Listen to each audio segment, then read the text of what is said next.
ចាជាថ្មីម្ដងទៀតចាសូមគោរពអញ្ជើញលោកស្រីចាដែលជាសមាជិកសមាជិកាអញ្ជើញចូលមកនៅក្នុងកម្មវិធីសិក្ខាសាលានេះព្រឹកនេះជាថ្មីម្ដងទៀតចាហើយក៏សូមគោរពអញ្ជើញលោកស្រីបណ្ឌិតបាបារ៉ាអញ្ជើញចាប់ផ្ដើមនៅកិច្ចពិភាក្សាបន្តទៀតចា please Dr. Barbara please continue your session yeah. Okay, I'll get my screen back up.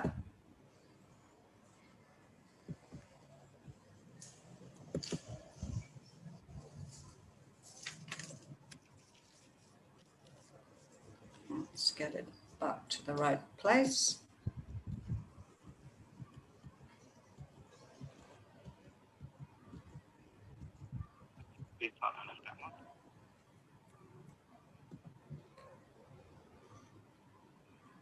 Okay,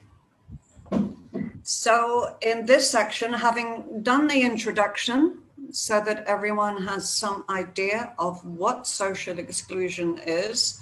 and how it affects children in schools, we are now going to have a look at the social exclusion and gender analysis and action research, which is a way to find out more about social exclusion. And we're going to have a look at rationale and processes. អញ្ចឹងយើងចូលដល់វគ្គទី2តាក់ទងទៅនឹងសេកាពាក្យពេញគឺ social exclusion and gender analysis មានន័យថាសិក្សាអំពីការផាត់ចេញពីសង្គមនិងការសិក្សាភាគទៅលើ gender បាទអញ្ចឹងយើងសិក្សាសេកាជាមួយនឹង action research មានន័យការស្រាវជ្រាវប្រតិបត្តិយើងដោតទៅលើមូលហេតុហើយនឹងដំណើរការបាទហើយថាតើអ្វីៗទាំងអស់ហ្នឹងមានឥទ្ធិពលដល់ការរៀនសូត្ររបស់កុមារយ៉ាងដូចម្ដេចបាទ So how do we recognize social exclusion in our schools in Cambodia? ហើយយើងអាចស្គាល់អំពីដឹងមានន័យថាមើលដឹងអំពីទទួលស្គាល់អំពីការផាត់ចាញ់ពីសង្គមទៅសាលារៀនដោយយកម្ដេចយ៉ាងដូចម្ដេចនៅយើងអាចតាមដានដូចម្ដេច I would say that many teachers and school principals, they actually know who their vulnerable children are because they're the ones that are missing from school, but they need to find out the root causes of each child's social exclusion. Why are they not at school? ចឹងមានន័យថាតើគ្រូបង្រៀននិងនាយកសាលាអាចដឹងអំពីភាពទុនខ្សោយឬក៏ភាពងាយរងគ្រោះរបស់ក្មេងយ៉ាងដូចម្ដេចបាទពួកគេអាចជាកុមារដែលនៅក្រៅសាលាដែលកិច្ចសាលាបាទលើកិច្ចសាលាឬក៏ឈប់មកសាលាប៉ុន្តែបញ្ហាគ្រឹះគល់នៃមានន័យថាបញ្ហាឬគល់ដែលធ្វើឲ្យមានការផាត់ចេញពីសង្គមនៃកុមារម្នាក់ៗត្រូវតែធ្វើការកំណត់អត្តសញ្ញាណឲ្យបានដឹងបាទ Because if we know the root cause, we can develop interventions and put them in place to support these children to make sure they stay in school and make progress. ចឹងនៅពេលដែលយើងអាចដឹងអំពីឫសគល់នៃបញ្ហាដែលនាំមានការផាត់ចេញពីសង្គមយើងអាចកសាងនៅកំណត់បាននៅអន្តរាគមន៍ដែលដាក់ចេញមកដើម្បីគ្រប់គ្រងដល់កុមារងាយរងគ្រោះដើម្បីឲ្យពួកគាត់អាចរៀននៅសាលាបន្តការសិក្សាហើយនឹងមានការអប់រំរបស់គាត់គឺមានការរីកចម្រើនបាទ And I have put they must make progress while in school because if a child is not making progress, they are still at risk of dropping out. ចឹងគាត់និយាយនៅនេះគឺគាត់ធ្ងន់ទៅលើពាក្យថា progress មានន័យថាការលូតលាស់រីកចម្រើននៅពេលនៅក្នុងថ្នាក់រៀនព្រោះថាបើគាត់បានតែត្រឹមចូលរៀនប៉ុន្តែមានអាភាពរីកចម្រើនហ្នឹងក៏មានន័យថាគាត់គង់តែរៀនត្រួតថ្នាក់ឬក៏ចាក់ចេញពីសាលាដដែលទេអញ្ចឹងយើងគិតថាឲ្យបានចូលរៀនហើយឲ្យរីកចម្រើនទៀតបាទឲ្យរីកចម្រើនទៅមុខទៀតនៅពេលរៀនហ្នឹង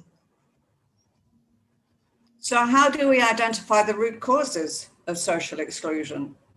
ចឹងយើងអាចកំណត់អត្តសញ្ញាណនៃដើមហេតុរបស់ការផាត់ចេញពីសង្គមហ្នឹងយ៉ាងដូចម្ដេចបាទ It is through conducting a social exclusion and gender analysis, which we call SIGA for short. អញ្ចឹងដើម្បីរកឲ្យឃើញកំណត់អត្តសញ្ញាណនៃឫសគល់របស់ការផាត់ពេញពីសង្គមហ្នឹងយើងត្រូវធ្វើនៅត្រូវអនុវត្តនៅដំណើរការ SIGA ដែលមានពាក្យពេញនៃ social exclusion and gender analysis ការសិក្សាវិភាគទៅលើការផាត់ចេញពីសង្គមនិង gender បាទមាននឹងជាឈ្មោះរបស់គេអក្សរកាត់ SIGA បាទ So you must ask the question, what is social exclusion and gender analysis? What is SIGA? អញ្ចឹងដើម្បីឲ្យយើងបានសិក្សាពី SIGA យើងត្រូវស្គាល់ជាមុនថាអ្វីជា SIGA អ្វីជាការសិក្សាវិភាគទៅលើការផាត់ចេញពីសង្គមនិង gender បាទយើងត្រូវស្គាល់នឹងជាមុនសិន So this analysis, this SIGA, is a tool which can be used to identify the root causes of children's social exclusion from education and how girls in particular can be excluded. អញ្ចឹងមានន័យថា SIGA អញ្ចឹងខ្ញុំអធិស្ឋានដែរលោកគ្រូខ្ញុំសូមហៅជា SIGA មកដើម្បីឲ្យលឿនអញ្ចឹង SIGA ហ្នឹងគឺជាឧបករណ៍មួយដ៏ចាំបាច់ដែលប្រើដើម្បីកំណត់អត្តសញ្ញាណមូលហេតុដែលធ្វើឲ្យកុមារត្រូវបានផាត់ចេញពីសង្គមក្នុងវិស័យអប់រំនឹង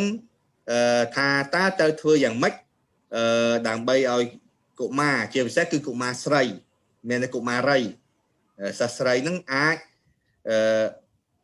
ផាត់ចេញពីសង្គមអញ្ចឹងមានន័យសុំ repeat ឡើងវិញ SIGA គឺជាឧបករណ៍មួយដែលត្រូវបានប្រើប្រាស់ដើម្បីកំណត់អត្តសញ្ញាណនៃ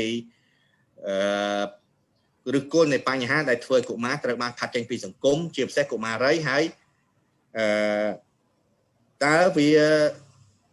កុមារីជាពិសេសតើកុមារីអាចត្រូវបានផាត់ចេញពីសង្គមក្នុងវិស័យអប់រំយ៉ាងដូចម្ដេចបាទ And the way you carry it out is through a small scale action research study. ការវិភាគនេះអាចអនុវត្តទៅបានដោយតាមរយៈការសិក្សាទៅលើការស្រាវជ្រាវប្រតិបត្តិដែលជាការស្រាវជ្រាវមួយមានខ្នាតតូចបាទការស្រាវជ្រាវប្រតិបត្តិអាចធ្វើបានតាមរយៈការស្រាវជ្រាវប្រតិបត្តិ action research ដែលជាការសិក្សាស្រាវជ្រាវខ្នាតតូចមួយបាទអ្នកណាក៏អាចអនុវត្តបានដែរ So this is how we do the SIGA. We use action research to do our finding out of the root causes. អញ្ចឹងយើងប្រើ action research មានការស្រាវជ្រាវប្រតិបត្តិដើម្បីរកឲ្យឃើញនៅមូលហេតុនៅពីក្រោយខ្នងការកាត់ចេញពីសង្គមនេះអញ្ចឹងជាបឋមមានន័យគេទាមទារនៅការធ្វើប្រតិបត្តិការស្រាវជ្រាវប្រតិបត្តិបាទដើម្បីសិក្សា SIGA We use it to collect important information about vulnerable children. អញ្ចឹងការស្រាវជ្រាវប្រតិបត្តិក៏ត្រូវបានប្រើផងដែរក្នុងការប្រមូលនៅព័ត៌មានដែលមានសារៈសំខាន់អំពីកុមារដែលងាយរងគ្រោះ Action research allows marginalized people to have a voice. You ask the people who are suffering from the problem and highlight the root causes of social exclusion. អញ្ចឹងការស្រាវជ្រាវប្រតិបត្តិផ្ដល់នៅជនដែលងាយរងគ្រោះជនដែលងាយរងគ្រោះទាំងអស់ហ្នឹងឬក៏ជនក្រីក្រលក្ខណៈនៅឱកាសនៅការឆ្លើយតបមានន័យ avoid នេះមានន័យថាឱកាសឆ្លើយតបសម្ដែងទៅនឹងបញ្ហាសម្ដែងចេញឲ្យអ្នកផ្សេងដឹងអំពីបញ្ហាអំពីអ្វីដែលគាត់ជួបប្រទះហ្នឹងចេញពីចិត្តរបស់គាត់ហើយនឹងកំណត់នៅហើយ action research ដដែលនេះក៏អាចកំណត់នៅមូលហេតុឬគល់ដែលនាំឲ្យមានការផាត់ចេញពីសង្គមផងដែរ The information from SIGA improves understanding of exclusion and it supports interventions for children at risk. អញ្ចឹងព័ត៌មានដែលបានមកពីការសិក្សា SIGA នេះនឹងជួយលើកកម្ពស់ការយល់ដឹងអំពី ការផាត់ចែងពីសង្គមថែមទាំងផ្ដល់នៅថែមទាំងជួយគ្រប់គ្រងដល់អន្តរាគមន៍ដើម្បីជួយដល់កុមារដែលងាយរងគ្រោះដែលស្ថិតនៅហានិភ័យខ្ពស់ And then when you have completed your SIGA analysis through action research, you can make recommendations that will be put in your ESPs and AOPs so budgets can be allocated. អញ្ចឹងនៅពេលដែលយើងសិក្សាបានសេកាហើយនឹង action research ហើយយើងក្នុងផ្នែកសិក្សារបស់យើងនឹងវាមានផ្នែកច្រើនជាច្រើនដូចជាឧបករណ៍សិក្សាអនុសាសន៍អញ្ចឹងចុងក្រោយគឺមានអនុសាសន៍ recommendation អនុសាសន៍ដែលយើងយកបានដែលយើងសិក្សារកឃើញពីសេកាឬក៏ការស្រាវជ្រាវប្រតិបត្តិនេះអាចយកអានឹងបញ្ចូលទៅក្នុងផែនការយុទ្ធសាស្ត្រនិងផែនការប្រចាំឆ្នាំសម្រាប់អង្គភាពយើងនីមួយៗសម្រាប់អង្គភាពអប់រំទាំងអស់ហើយថវិកាអាចនឹងត្រូវបានប្រើប្រាស់យើងមានថាអាចរំលែកថវិកាមួយដុំដើម្បីប្រើប្រាស់សម្រាប់បង្កើតអន្តរាគមន៍ជួយដល់កុមារដែលត្រូវផាត់ចេញពីសង្គមនឹង Now, I haven't said where you do SIGA, but SIGA should be conducted at school level, at DOE level, at POE level. អញ្ចឹងមូលការសិក្សាសេកានិងការស្រាវជ្រាវប្រតិបត្តិការសិក្សាសេកាអាចធ្វើឡើងតាមរយៈការស្រាវជ្រាវប្រតិបត្តិហើយអ្នកណាក៏អាចធ្វើបានដែរមិនមែនចំពោះតែអ្នកស្រាវជ្រាវហ្មងទេអ្នកទាំងអស់នេះអាចជានាយកសាលាក៏អាចធ្វើបានគឺកម្រិតការិយាល័យស្រុកក៏អាចធ្វើបាននិងកម្រិតមន្ទីរក៏អាចធ្វើបានបាទអាចអនុវត្ត action research ដើម្បីសិក្សាសេកានឹងបាទ And these are the reasons why. All levels engaged in planning of their AOP or the ESP need strong evidence. ចឹងគាត់ថាចង់និយាយថា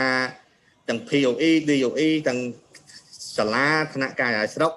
និងថ្នាក់មន្ទីរនឹងទាមទារឲ្យមាននៅភស្តុតាងដ៏រឹងមាំនិងជាក់លាក់ច្បាស់លាស់មួយដើម្បីអាចដោះស្រាយបញ្ហាសេកាហ្នឹងបានបាទទាមទារនៅភស្តុតាងដ៏ច្បាស់លាស់មួយ I know the vision of the Department of Planning at Moyes. Their vision is to have high quality planning. You cannot have quality planning without evidence. SIGA and action research will get your evidence. អញ្ចឹងមានន័យថាកន្លងមកនយោបាយអង្គភាពនានាក៏ដូចជានយោបាយផែនការយោឋានគោលនយោបាយជាដើមសិតសឹងតែមានបានធ្វើនៅផែនការសម្រាប់វិស័យអប់រំប៉ុន្តែទោះជាយ៉ាងណាក៏ដោយដើម្បីធ្វើផែនការសម្រាប់ការអប់រំបានជោគជ័យរលូននិងមានប្រសិទ្ធភាពវាទាមទារនៅការនៅភស្តុតាងឬក៏ព័ត៌មានដ៏ជាក់លាក់ច្បាស់លាស់ហើយនឹងរឹងមាំមួយដែលព័ត៌មានទាំងដែលភស្តុតាងទៅនោះអាចរកបានតាមរយៈការធ្វើការសិក្សាសេកាដោយប្រើមធ្យោបាយគឺការស្រាវជ្រាវប្រតិបត្តិ Now, unless you get these issues on your planning, nothing will happen. You need to do your SIGA through action research. You need to analyze and then use the research data for quality education planning. That's your AOP and your ESP. អញ្ចឹងមានន័យថាសេកានេះត្រូវបានប្រើប្រាស់ដើម្បីវិភាគហើយនឹងប្រើប្រាស់ទិន្នន័យដែលប្រមូលបានពីការស្រាវជ្រាវហ្នឹងចាត់ការស្រាវជ្រាវប្រតិបត្តិដើម្បីទទួលបាននៅការធ្វើផែនការអប់រំដែលមានគុណភាពមួយបាទអញ្ចឹងមានន័យ action research ហើយនឹង SIGA ហ្នឹងផ្ដល់នៅមធ្យោបាយសម្រាប់ប្រមូលនៅព័ត៌មានដែលចាំបាច់ហើយឲ្យខ្លាយទៅជាភស្តុតាងដ៏រឹងមាំដើម្បីគុណភាពនៃការធ្វើផែនការអប់រំ Only by including it in your planning can you ensure inclusive and equitable education. So it's really important that POE, DOE and school levels ensure their inclusive and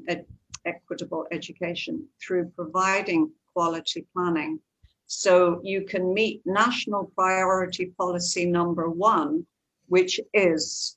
the same as SDG 4. អញ្ចឹងជាការចាំបាច់ណាការបញ្ចូលនៅលទ្ធផលស្រាវជ្រាវការហ្នឹងទៅក្នុងផែនការប្រចាំឆ្នាំយុទ្ធសាស្ត្រដើម្បីឲ្យទទួលបាននៅដើម្បីធានាបាននៅការអប់រំប្រកបដោយបរិយាបន្ននិងសមធម៌តាមរយៈការធ្វើផែនការប្រកបដោយគុណភាពនៅកម្រិតមន្ទីរអប់រំកម្រិតការិយាល័យអប់រំនិងកម្រិតសាលារៀនដើម្បីឆ្លើយតបទៅនឹងអតិភិបទី1នៃគោលនយោបាយរបស់ថ្នាក់ជាតិនៃគោលនយោបាយថ្នាក់ជាតិដែលត្រូវគ្នាជាមួយនឹងគោលដៅទី4របស់អង្គការសហជាតិគឺ SDG 4 I have said this to the Department of Planning. Unless you get everyone to include interventions on social exclusion in their AOPs and ESPs, you will not achieve inclusive education. អញ្ចឹងជាការចាំបាច់ណាស់ក្នុងការធ្វើផែនការសម្រាប់ការធ្វើផែនការអប់រំក្នុងការបញ្ចូលនៅការវិភាគសេកានិងលទ្ធផលវិភាគសេកាហ្នឹងទៅក្នុងការធ្វើផែនការនេះដើម្បីឲ្យការធ្វើផែនការនេះមានប្រសិទ្ធភាពនិងដោះស្រាយបញ្ហាដែលត្រូវការហ្នឹងបានត្រូវចំណុចមានន័យថាសេកាហ្នឹងផ្ដល់ដល់ការធ្វើផែនការនៅជំនួយគ្រប់គ្រងមួយឆ្លោះប្រចាំងនៅលើបញ្ហាដែលកើតមានចាក់ស្ដែងនិងជាបន្ទាន់ហ្នឹងហើយដាក់អន្តរាគមន៍ត្រូវបាទតើតែយើងបញ្ចូលសេកាទៅក្នុងហ្នឹងបាទ So the objectives of SIGA are អញ្ចឹងវត្ថុបំណងនៃសេកាវត្ថុបំណងនៃការសិក្សាការផាត់ចេញពីសង្គមគឺរួមមាន collect evidence on the children in your districts who are excluded or at risk of exclusion គឺដើម្បីប្រមូលនៅភស្តុតាងជាក់ស្ដែងព័ត៌មានជាក់ស្ដែងក៏ដូចជាភស្តុតាងជាក់ស្ដែងទៅលើកុមារនៅក្នុងស្រុកនៅថ្នាក់ស្រុកដែលត្រូវបានផាត់ចេញពីសង្គមឬក៏មិនទាន់ផាត់ចេញពីសង្គមតែអាចរងហានិភ័យនៃការផាត់ចេញពីសង្គម Through that, you investigate the root causes of child marginalization or exclusion from the education system. គឺមួយទៀតគឺដើម្បីធ្វើការស្វែងយល់ស្វែងរកមូលហេតុដើមមូលហេតុឫសគល់ដែលធ្វើឲ្យក្មេងដែលកុមារដែលមានរងការដែលងាយរងគ្រោះនោះត្រូវឬក៏កុមារដែលត្រូវបានគេផាត់ចេញពីសង្គមនោះពីវិស័យអប់រំមានន័យថាស្រាវជ្រាវទៅលើមុខដែលធ្វើឲ្យកុមារដែលងាយរងគ្រោះនិងកុមារដែលត្រូវផាត់នោះត្រូវបានផាត់ចេញពីសង្គមក្នុងវិស័យអប់รมបាទ Once you have the root causes of exclusion, you can find ways to reduce that discrimination and marginalization against these children. And when I say you, I mean the stakeholders involved, the people at the school, people at the DOE, people at POE. បាទអញ្ចឹងការធ្វើការស្វែងយល់ឬគោលបញ្ហាហ្នឹងនាំឲ្យយើងអាចរកឃើញនៅផ្លូវនៅវិធីសាស្ត្រដើម្បីកាត់បន្ថយការរើសអើងប្រឆាំងនឹងកុមារដែលត្រូវបានផាត់ចេញពីសង្គមហើយការធ្វើការស្វែងរកនេះអាចរកបានគ្រប់កម្រិតនៃមន្ត្រីអប់រំមានកម្រិតសាលារៀនថ្នាក់ការវិទ្យាល័យស្រុកនិងមន្ទីរអប់រំ And then you must support the children who are excluded so they can return to school and they can complete their education. អញ្ចឹងយើងអាចការសិក្សាសេកាហ្នឹងក៏អាចជួយក្នុងការគ្រប់គ្រងដល់កុមារដែលត្រូវបានផាត់ចេញពីសង្គមឲ្យចូលមកថ្នាក់រៀនវិញហើយបញ្ចប់ការសិក្សារបស់ពួកគេដោយជោគជ័យ And in that way, you can achieve SDG 4. ហើយចំណុចសំខាន់មួយទៀតគឺដើម្បីសម្រេចនៅ SDG 4 គឺគោលដៅរបស់អង្គការសហប្រជាជាតិហ្នឹងគោលដៅអភិវឌ្ឍគោលដៅយុទ្ធសាស្ត្រអភិវឌ្ឍទី4ដែលចែងថាធានាឲ្យបាននៅបរិយាបន្ននិងសមត្ថភាពនៃគុណភាពអប់រំនិងលើកកម្ពស់ការសិក្សាលើកកម្ពស់ឱកាសសិក្សាពេញមួយជីវិតសម្រាប់អ្នកទាំងអស់គ្នាបាទ And I think everyone, all the stakeholders need to be involved. You have the teachers who need to be trained to work with children who are marginalized. You have a school principal who is responsible for creating the culture within the school to accept these children. You have the school committees that must work hard to show that difference is not a bad thing. And then you have the district officers and the provincial officers of education working to put all this on their plans and to make a difference. ចឹងមានន័យថាការសិក្សាសេការនេះអាចអនុវត្តបានគ្រប់កម្រិត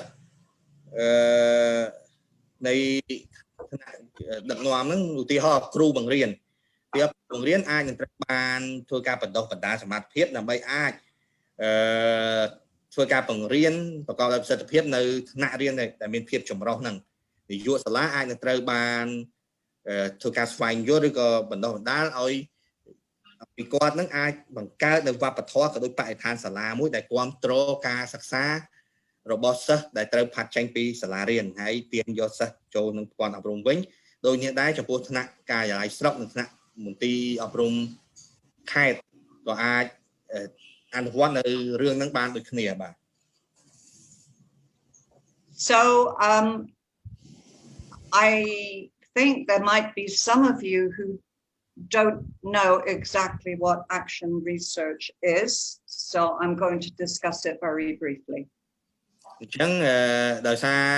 គាត់គិតថាប្រហែលជាគ្រូមួយចំនួនធំអាចនឹងមិនទាន់បានធ្លាប់ឮឬក៏ធ្លាប់ឮតែអាចមិនទាន់ស្គាល់ច្បាស់អំពីអ្វីទៅជាដែលជាការស្រាវជ្រាវប្រតិបត្តិដូច្នោះគាត់នឹងរៀបចំធ្វើបទបង្ហាញសង្ខេបអំពីអ្វីទៅជាការស្រាវជ្រាវប្រតិបត្តិ So, we start with identifying the problem. យើងចាប់ផ្ដើមជាមួយនឹងការកំណត់បញ្ហាជាមុនសិនបាទ And the problem could be your high dropout rates, your low enrollment rates, your poor completion rates. These are the typical problems. អញ្ចឹងទិន្នន័យការកំណត់បញ្ហានឹងអាចទៅជាអត្រាបោះបង់ចោលការសិក្សាអត្រាត្រួតថ្នាក់អត្រាចុះឈ្មោះទាបលក្ខណៈហ្នឹងអាចជាបញ្ហាមួយដែលរកបានបាទ So once you identified your problem, you get the information through your action research. យើងកំណត់អត្តសញ្ញាណនៃបញ្ហាតាក់ទងទៅនឹងសាលារៀនទៅតាក់ទងនឹងបញ្ហាហើយយើងអាចចាប់ដើមប្រមូលទិន្នន័យបានបាទអញ្ចឹងយើងកំណត់បញ្ហាសិនដំបូងបានបញ្ហាហើយយើងអាចរៀបចំនៅឧបករណ៍ប្រមូលទិន្នន័យដ៏មានប្រសិទ្ធភាពហើយចាប់ដើមប្រមូលទិន្នន័យ Then when you've gathered your data, you sit with your team and you interpret the data. អញ្ចឹងក្រោយបានប្រមូលបានទិន្នន័យដែលយើងប្រមូលហើយយើងអាចចែកគ្នាក្នុងក្រុមហ្នឹងបាទចែកគ្នាក្នុងក្រុមចាត់ចែងធ្វើនៅដំណាក់កាលបន្តទៀតគឺបកស្រាយនៅទិន្នន័យវិភាគនិងបកស្រាយទិន្នន័យបាទ Once you have interpreted your data, you act on the evidence. It leads to action. ចឹងក្រោយពីបកស្រាយនៅទិន្នន័យហើយយើងអាចកំណត់ទៅលើសកម្មភាពចឹងយើងអាចកំណត់សកម្មភាព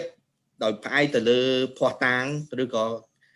ទិន្នន័យដែលបកស្រាយហើយនឹងខ្លាយជាភស្តុតាងហ្នឹងជាមួយនឹងភស្តុតាងយើងអាចកំណត់នៅសកម្មភាពយើងបានដោយមានមូលដ្ឋានលើភស្តុតាងហ្នឹងបាទ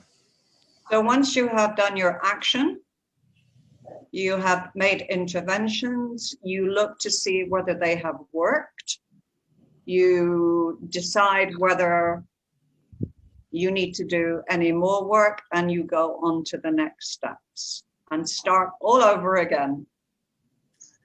អញ្ចឹងជាមួយនឹងសកម្មភាពនឹងហើយយើងអាចធ្វើការដោះស្រាយនៅបញ្ហាជាមួយនឹងសកម្មភាពដែលមានមូលដ្ឋានលើ evidence យើងអាចដោះស្រាយបញ្ហាហើយបន្ទាប់ពីដោះស្រាយបញ្ហារួចហើយយើងចូលដល់ដំណាក់កាលមួយទៀតគឺវាយតម្លៃទៅលើលទ្ធផល So here's the question. Why are schools, district and provincial education officers being asked to undertake action research? And I think we know why, because we want to solve the problem of social exclusion. អញ្ចឹងគាត់ចង់លើកជាសំណួរមួយថាហេតុអីបានជាសាលារៀនការឡាយស្រុកនិងមន្ទីរតាមខេត្តមន្ទីរអប់រំខេត្តត្រូវបានស្នើសុំឲ្យធ្វើនៅ action research នៅការស្រាវជ្រាវប្រតិបត្តិបាទ We need evidence-based quality planning, which must address the needs of schools,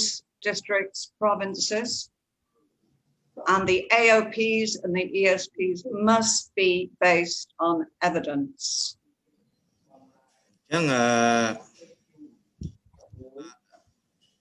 ការធ្វើផែនការដែលមានមូលដ្ឋានទៅលើភស្តុតាងរកឃើញនិងមានគុណភាពត្រូវតែបង្ហាញឬក៏ដោះស្រាយទៅលើតម្រូវការនៃសាលារៀនការឡាយស្រុកនិងមន្ទីរអប់រំខេត្តហើយវាត្រូវហើយមិនត្រឹមតែប៉ុណ្ណោះការធ្វើផែនការប្រចាំឆ្នាំនិងផែនការយុទ្ធសាស្ត្រត្រូវតែមូលដ្ឋានទៅលើភស្តុតាងដ៏រឹងមាំមួយបាទ And there is also a need for positive change in schools so they can become inclusive and equitable. And this is the mechanism through which you can achieve that. អញ្ចឹងមានការត្រូវការក្នុងការធ្វើឲ្យមានការផ្លាស់ប្ដូរជីវិតជំនាញនៅក្នុងសាលារៀនដើម្បីឲ្យយើងអាចដើម្បីឲ្យការអប់រំខ្លាយដោយសាលារៀនទាំងអស់នោះអាចសម្ព័ន្ធបរិយាបន្ននៃការអប់រំនិងសមត្ថភាពនៃការអប់រំហើយនឹងវិធីសាស្ត្រដើម្បីធ្វើឲ្យ inclusion and equity នឹងត្រូវបានលើកកម្ពស់បាទ Yeah, you cannot solve a problem unless you know what the problem is. យើងមិនអាចដោះស្រាយបញ្ហាបានទេបើមិនជាយើងអត់ស្គាល់ថាបញ្ហាជាអ្វីស្គាល់ជាបញ្ហាជាមុនទើបអាចដោះស្រាយវាបាន So, why has action research been chosen as the best method to collect data? ចឹងហេតុអីបានជាការស្រាវជ្រាវប្រតិបត្តិត្រូវបានជ្រើសរើសជាវិធីសាស្ត្រដ៏ល្អបំផុតសម្រាប់ការប្រមូលទិន្នន័យ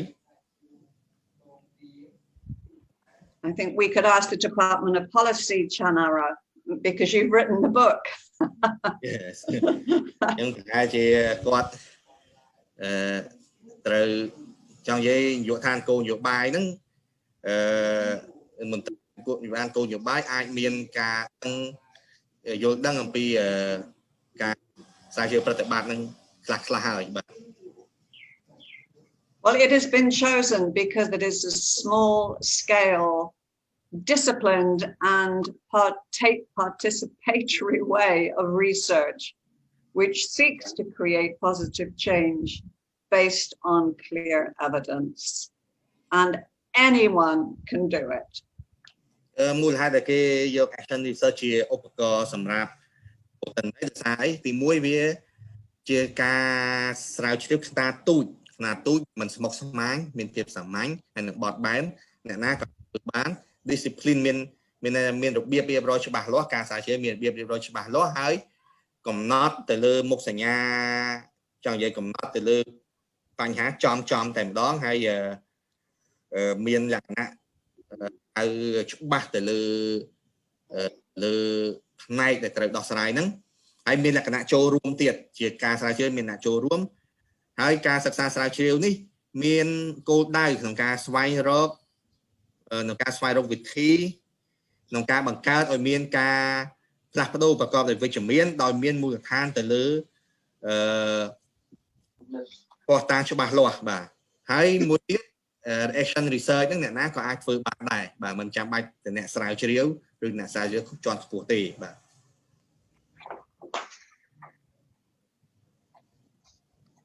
Because we have to be careful. We have to be careful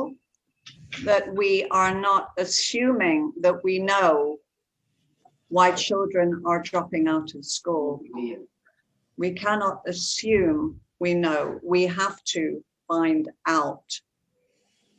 ចឹងមានតែគាត់ចង់មានន័យថាយើងអាចធ្វើរឿងអីមួយ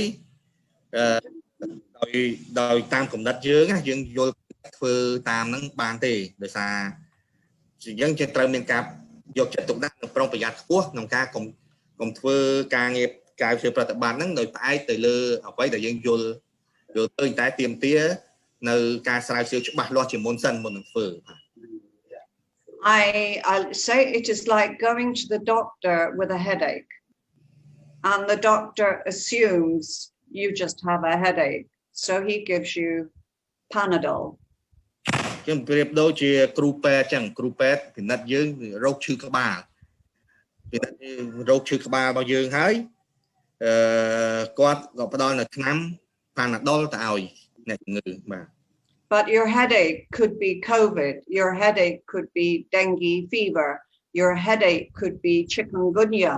your headache could be a stroke, your headache could be a brain tumor. It is important to find out the real problem, what your headache is being caused by, not what the doctor thinks it might be. ខ្ញុំមានន័យថាតាមពិតទៅយើងថាឈឺក្បាលតែពិតឈឺក្បាលមានមូលហេតុច្រើនណាស់បាទដោយសារ stress ក៏ឈឺក្បាលដោយសារគ្រុនចាញ់ក៏ឈឺក្បាលដោយសារជំងឺផ្សេងទៀតក៏ឲ្យឈឺក្បាលដែរអញ្ចឹងឈឺក្បាលមានបញ្ហាបង្កដោយច្រើនចំណុចអញ្ចឹងដើម្បីព្យាបាលបានយើងមិនអាចមើលគ្រូពេទ្យមិនអាចថាឈឺក្បាលឲ្យប៉ាណាដុលតែហ្មងទេគឺគាត់ត្រូវស្វែងរកប្រភពនៃជំងឺហ្នឹងឲ្យឃើញច្បាស់សិនអាចផ្ដល់ថ្នាំត្រូវបាទ And it is the same with the children in the schools. You cannot assume they are away because they're sick, or they are away because they don't like school, or they are not coming to school because they can't be bothered, or they're lazy, or their family won't let them. That is not good enough. You have to find out through action research, through SIGA, what are the real problems. ហ្នឹងដូចគ្នានេះដែរការដូចគ្នាករណីគ្រូពេទ្យដែរករណីយើងរកមើលមូលហេតុដែលក្មេងមិនមកបានចូលរៀនហ្នឹងក៏មានច្រើនដូចគ្នាមូលហេតុអញ្ចឹងយើងមិនអាចឲ្យ zoom មានន័យថាឧបមាថាអត់បានចូលរៀនប្រហែលជាវាកិច្ចសាលាហើយឬក៏ប្រហែលជាវាជាប់ធ្វើការជីវភាពគ្រួសារឬក៏ប្រហែលជាវាកិច្ចសាលាវា zoom អញ្ចឹងវាអត់អាចត្រូវទេអ្វីសំខាន់យើងត្រូវស្វែងរកច្បាស់ថាក្មេងហ្នឹងអត់មកស្ដាប់ដោយសារអីហើយមិនមែនក្មេងគ្រប់គ្នាមានមូលហេតុដូចគ្នាទាំងអស់ទេក្មេងកមានមូលហេតុ A ទៅក្មេងខមានមូលហេតុ B ផ្សេងនេះអត់អាចថាយើងអា zoom យើងឧបមាថាក្មេងមកពីនេះហើយយើងទៅអន្តរាគមឆៅចឹងវាអត់ត្រូវទេអត់ចំគោលដៅទៅស្វែងយកនៅបញ្ហាដូចតាមឈើអញ្ចឹងយើងមើលតែស្លឹកវាមានបញ្ហាអាហ្នឹងជារឿងមួយទេប៉ុន្តែយើងអត់ដឹងថានៅឫសគល់បញ្ហាវានៅឫសនេះតើជាអ្វីអញ្ចឹងយើងត្រូវស្វែងរកនៅកត្តាដែលបង្កឲ្យមានបញ្ហានឹងឡើងគឺដូចជាមើលទៅលើឫសគល់តាមឈើអញ្ចឹងបាទ So when we do our action research, we use people to participate in solving the problems in the schools. This is why action research is good. It is participatory. It involves people, not university academics, but people who are experiencing the problems, the people who are connected to the schools, the parents of the children who do not go to school, the teachers of the children who do not go to school. And it listens to their voices to try and make improvements. បាទអញ្ចឹងមានន័យថា action research ការហ្នឹងអាចជួយបានក្នុងការស្វែងរកគោលបញ្ហាមួយទៀតការស្វែងរកប្រតិបត្តិនេះគឺមានលក្ខណៈល្អដោយសារវាលើកកម្ពស់ឲ្យមានការចូលរួមពីប្រជាជនឬក៏អ្នកពាក់ព័ន្ធក្នុងតំបន់ក្នុងការដោះស្រាយបញ្ហានៅសាលារៀនហើយវាបានផ្ដល់ឱកាសដល់ឲ្យជនទាំងឡាយណាដែលធ្លាប់រងគ្រោះដោយសារបញ្ហាហ្នឹងណាបញ្ហាដូចសេកាយហ្នឹងគឺអាចមានឱកាសក្នុងការបញ្ចេញមតិប្រាប់គេថាគាត់មានបញ្ហាអីហើយចេញពីចិត្តរបស់គាត់ហ្នឹងប្រាប់ទៅគេបាទមានឱកាសផ្ដល់ព័ត៌មានឲ្យគេអំពីបញ្ហារបស់គាត់ហើយអាចឲ្យពួកគាត់ជួយក្នុងការឲ្យគាត់ជួយបង្កើតឲ្យមានការផ្លាស់ប្ដូរជាវិជ្ជមាននៅក្នុងសាលារៀនបាទហើយគាត់អាចលើកកម្ពស់គុណភាពសាលារៀនតាមរយៈការស្រាវជ្រាវប្រតិបត្តិហ្នឹងបាទ So who are these people? Who do you ask to help you with your research? When people hear research, they think, oh, it's university, it's people studying. But it's not. With action research, it is people like. បាទអញ្ចឹងជាមួយការស្រាវជ្រាវប្រតិបត្តិមិនចាំបាច់អ្នកស្រាវជ្រាវជាន់ខ្ពស់មិនចាំបាច់និស្សិតឬក៏សាស្ត្រាចារ្យនៅសាកលវិទ្យាល័យមិនចាំបាច់អ្នកដែលមាន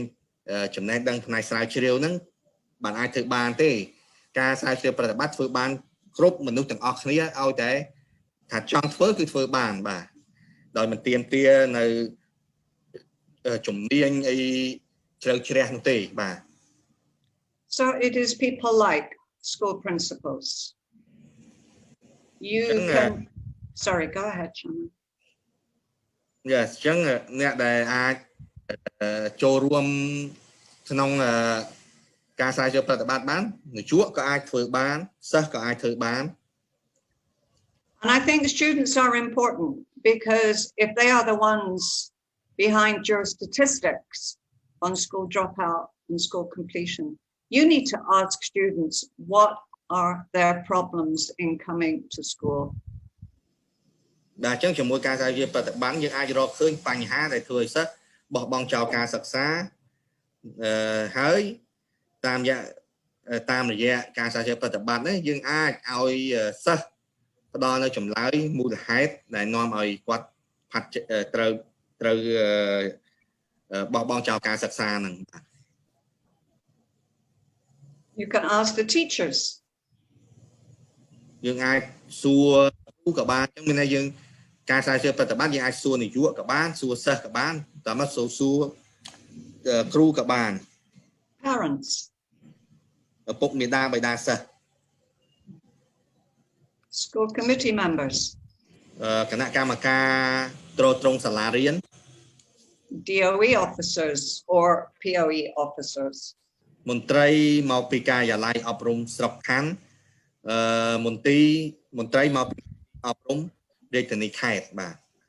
You do not have to involve everyone from each of these groups, but these are the people with the information who can help you with your SIGA analysis and your action research. អញ្ចឹងយើងអត់ចាំបាច់តែត្រូវដូចជាគាត់សញ្ញាព្រួយពីឡើង7អញ្ចឹងមិនបាច់ទាំង7ហ្នឹងទេដែលយើងត្រូវសួរ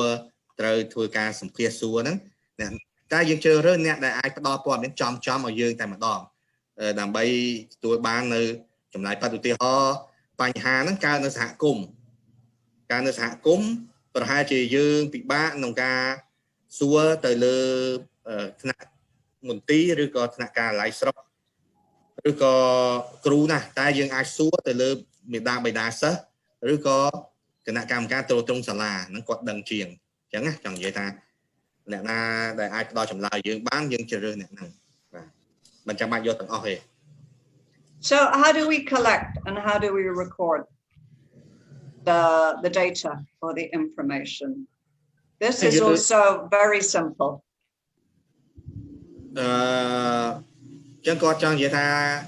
យើងបន្ទាប់យើងត្រូវធ្វើការប្រម៉ូទទិន្នន័យក៏ដូចជាកត់ត្រានៅទិន្នន័យហ្នឹងនៅព័ត៌មានទិន្នន័យហ្នឹងក៏ជាចំណុចសំខាន់មួយនៃការស្រាវជ្រាវប្រតិបត្តិដែរហើយវាក៏មានលក្ខណៈសាមញ្ញដែរសម្រាប់ការស្រាវជ្រាវប្រតិបត្តិការស្រាវជ្រាវប្រតិបត្តិឬក៏សេការទិន្នន័យដែលបានមកពីការស្រាវជ្រាវប្រតិបត្តិវិភាគការផាត់ចេញពីសង្គមនេះអាចប្រមូលបានតាមរយៈទី1ការសម្ភាសន៍បាទ It is done through talking to people. It is done through interviews and focus groups. These are the main ways that you find out the information, talking. ចឹងព័ត៌មានដែលទួលយកបានហ្នឹងយើងអាចទួលបានពីការសម្ភាសន៍ក៏ដូចជាទួលបានពីការពិភាក្សាក្រុមបាទ Other ways, the desk review is looking at your statistics. What are your statistics on dropout rates? What are the statistics on school transition from grade 6 to lower secondary? You look at your statistics and you see where your major problems are. Where are the statistics really not good? ចឹងក្នុងនោះយើងមាន desk review ហ្នឹងមានន័យថាការស្រាវជ្រាវតាមឯកសារការស្រាវជ្រាវតាមឯកសារផ្សេងៗហ្នឹងឧទាហរណ៍យើងសិក្សាចង់ដឹងពីស្ថិតិសិស្សក៏បងការសិក្សាស្ថិតិសិស្សឆ្លងភូមិសិក្សាស្ថិតិសិស្សបានចុះឈ្មោះចូលរៀនលក្ខណៈហ្នឹងយើងត្រូវការប្រមូលទិន្នន័យនិង record ទិន្នន័យហ្នឹងប្រមូលទិន្នន័យហ្នឹងតាមរយៈ desk review ឬក៏ observation ហ្នឹងមានន័យថាការអង្កេតផ្ទាល់Yeah, the observation, anyone involved in schools, particularly with inspection, you know when you go into a school what should be happening in a school. You should have children in the classroom. You should have a teacher with the children. The children should be learning. The children should be listening or talking with the teacher. It should be organized. So even something as simple as an observation will give you information about a school. ចឹងការអង្កេត observation ការសិក្សាមានសារៈសំខាន់ណាស់ក្នុងការឲ្យដឹងពីបញ្ហាជាក់ស្ដែងដែលមាននៅសាលាបាទទៅលើស្ថានភាពរៀនសូត្ររបស់សិស្សតើសិស្សស្ដាប់គ្រូឬក៏អត់ពេលរៀនឧទាហរណ៍គ្រូបង្រៀនហ្នឹងបានល្អឬក៏អត់ការដឹកនាំសាលាហ្នឹងបានល្អឬអត់ហ្នឹងយើងប្រើ observation យើងសង្កេតផ្ទាល់ទៅសាលាមួយយើងឃើញមានរបៀបរៀបរយសាលាស្អាតសិស្សមានវិន័យហ្នឹងយើងអាចវាប្រើវិធីសាស្ត្រអង្កេតហ្នឹងដឹងអំពីទិន្នន័យហ្នឹងពីព័ត៌មានហ្នឹងបាទ And we record the data through either just writing down what people have said in the interview, or you can do a voice recording if you have a smartphone or even a not so smartphone. They normally have voice recorders. So again, this is a very easy thing to organize. You can either write or you can record. បាទអញ្ចឹងការស្រាវជ្រាវប្រតិបត្តិនិងការស្រាវជ្រាវវិភាគទៅលើការផាត់ចេញពីសង្គមហ្នឹងយើងអាចកត់ត្រាទិន្នន័យវាតាមរយៈយើងសរសេរហ្មងបាទមានគេឆ្លើយមកយើងសរសេរប្រើឧបករណ៍ថតសំឡេងអាចមានតម្រង់ជាឧបករណ៍ថតសំឡេងឬក៏ជាទូរស័ព្ទដៃទូរស័ព្ទឆ្លៀសវៃទូរស័ព្ទ smartphone របស់យើងហ្នឹងក៏អាចថតសំឡេងបានដែរអញ្ចឹងមានពីរសរសេរចូលឬក៏ថតសំឡេងបាទ It is very simple. And people who say, oh, I can't do research, I can't do action research, I can't do SIGA, I can't do this analysis, it's too hard. That is an excuse. It is not hard. It is very simple. តាមពិតទៅដំណើរការស្រាវជ្រាវប្រតិបត្តិហ្នឹងការប្រមូលទិន្នន័យអីទាំងអស់គ្រប់ហ្នឹងគឺមានលក្ខណៈសាមញ្ញមានលក្ខណៈសាមញ្ញជាទីបំផុតអញ្ចឹងយើងមិនអាចយកលេសអូខ្ញុំអត់ចេះធ្វើ action research ខ្ញុំអត់ចេះវិភាគអាសីកាហ្នឹងទេខ្ញុំអត់មានសមត្ថភាពធ្វើការស្រាវជ្រាវយើងមិនអាចនិយាយចឹងបានការនិយាយចឹងគឺជាការដោះសារទេព្រោះការស្រាវជ្រាវប្រតិបត្តិមានលក្ខណៈសាមញ្ញគ្រប់គ្រាន់អ្នកណាក៏អាចធ្វើបានបាទ If you are serious about achieving inclusive education and getting rid of social exclusion, then this is one very simple way to find out root causes and try and eliminate the root causes of social exclusion. ចឹងមានន័យថាដើម្បីបើយើងមានឆន្ទៈធ្វើបានឆន្ទៈមានន័យថាចង់លុបបំបាត់ការផាត់ចេញពីសង្គមចង់ធ្វើឲ្យការមានការផ្លាស់ប្ដូរវិជ្ជមានហ្នឹងគឺយើងអាចធ្វើបានតាមរយៈការស្រាវជ្រាវប្រតិបត្តិនិងការវិភាគសីការហ្នឹងគឺអាចធ្វើបានហើយបើសិនថាពាក្យធ្វើបានហ្នឹងជាលេសព្រោះការស្រាវជ្រាវប្រតិបត្តិសាមញ្ញបំផុតហើយអាចអ្នកណាក៏អាចធ្វើបានដែរ Okay, if you are not doing research about your students, your vulnerable students, you are working in the dark. បើសិនជាយើងអត់ធ្វើការស្រាវជ្រាវប្រតិបត្តិទេយើងធ្វើការដូចរាវបកងអញ្ចឹងមានន័យថាយើងស្ថិតនៅភាពងងឹតក្នុងការធ្វើការងារធ្វើការប្រតិបត្តិការរបស់យើងស្ថិតនៅភាពងងឹតបាទมันមានអីបំភ្លឺឯងបើយើងអត់ធ្វើ action research. So here is a checklist of what you have to do. First, you identify your problem. បាទនេះជាចំណុចដែលយើងត្រូវកត់ត្រាជំហានដែលយើងត្រូវធ្វើការសិក្សាក្នុង action research ដែលត្រូវមានហ្នឹងដូចបញ្ជីអញ្ចឹងបញ្ជីទំនិញដែលត្រូវមានសម្រាប់ការធ្វើ action research ឬក៏សេការទី1គឺកំណត់ឲ្យបាននូវបញ្ហា Then get your team, usually around 6-8 people. អញ្ចឹងទីគឺកំណត់ក្រុមស្រាវជ្រាវរបស់យើងឲ្យបានដែរជាទូទៅការប្រតិបត្តិត្រូវការ6ឬ8នាក់អាចទៅរួមចែកបាទ It's good if these people are committed and interested. ជាការសំខាន់អ្នកចូលរួមក្រុមដែលចូលរួមក្នុងការធ្វើការស្រាវជ្រាវប្រតិបត្តិនេះត្រូវមានឆន្ទៈខ្ពស់និងមានចំណូលចិត្តធ្វើការងារហ្នឹងបាទ Decide who you're going to go and work with. Is it going to be teachers? Is it going to be students? Is it going to be school committees? This will depend on number 1. អញ្ចឹងយើងបន្តមកគឺយើងសម្រេចចិត្តទៅលើអ្នកចូលរួមដែលយើងត្រូវកំណត់តើកំណត់ជាគ្រូសិស្សនាយកសាលាមន្ត្រីការិយាល័យមន្ត្រីមន្ទីរឬក៏អ្នកណាអញ្ចឹងយើងកំណត់អ្នកដែលចូលរួមឲ្យបានច្បាស់ដែលដើម្បីកំណត់ធ្វើការសម្រេចចិត្តនេះយើងត្រូវមានចំណុចទី1នឹងសិនទី1កំណត់បញ្ហាហើយគឺយើងអាចសម្រេចចិត្តលើអ្នកចូលរួមមានន័យថាអ្នកផ្ដល់ចម្លើយឲ្យយើងក្នុងការស្រាវជ្រាវប្រតិបត្តិជាអ្នកណា How are you going to collect your data, your information? មួយទៀតកំណត់ទៅលើវិធីសាស្ត្រក្នុងការប្រមូលទិន្នន័យក៏ដូចជាព័ត៌មាន I am not going to go through the ethics as part of this training, but ethics are very important when you are going out talking to marginalized people. You have to be careful. But if you want to find out about the ethical principles, please read the Department of Policy book on action research. បាទនេះចំណុចទី5គឺត្រូវពិនិត្យឡើងវិញទៅលើគោលការណ៍គុណធម៌គោលការណ៍គុណធម៌ទាំង5នៃការស្រាវជ្រាវហ្នឹងហើយយើងត្រូវមានការប្រុងប្រយ័ត្នខ្ពស់ក្នុងគោលការណ៍គុណធម៌ហ្នឹងនៅពេលយើងសម្ភាសជាមួយជនជាតិដើមភាគតិចឬក៏ជនដែលគេថាដែល sensitive ជាមួយនឹងការស្រាវជ្រាវយើងត្រូវប្រយ័ត្នប្រយែងលើហ្នឹងត្រូវអនុវត្តនៅគោលការណ៍គុណធម៌ហ្នឹងឲ្យបានជាប់ជួនបាទ Then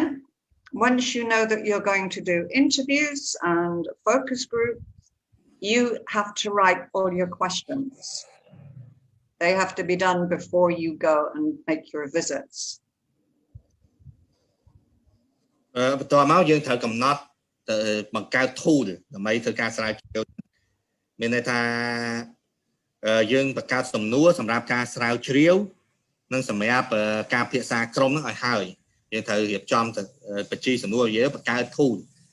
ហើយត្រូវធ្វើអានឹងឲ្យហើយមុនពេលយើងចុះទៅធ្វើការស្រាវជ្រាវ Number 7 connects with number 5, the ethics. You need to get permission from your participants. Before you interview them, you have to ask them and have to tell them why you're asking them questions and what you're trying to achieve. បាទអញ្ចឹងមួយទៀតគឺទទួលការយល់ព្រម